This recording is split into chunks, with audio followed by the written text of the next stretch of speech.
ઘરમાં દુઃખ દેખાય ને તેથી ઝૂંપડામાં રહેતા હોય એની પર નજર કરજો, એટલે તમને તરત જ બાપુ અંદરથી સમાધાન થઈ જાય કે ભગવાને મને કેટલું સાચવી ન હતું એટલું આપ્યું છે.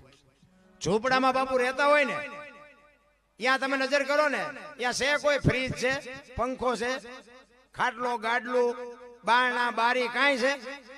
ધંધો નથી.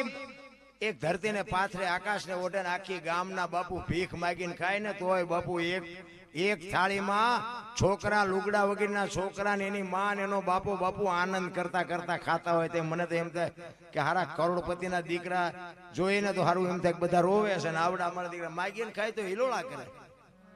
તો આનંદ ક્યાં બજારમાં મળે કે હાલો આ દુકાનેથી આપણે લઈ આવી? પૈસા વાળા ત્યાં જાવ તો વહુ આમ મોટું કરીને બેઠી હોય, છોકરો આમ મોટું કરીને બેઠો હોય. આપણે એમ થાય કે દિવાળી મૂકવાની આ બંગલાને શું જોવે છે? જ્યાં જાવ ને બધા રોવે જ છે. લ્યો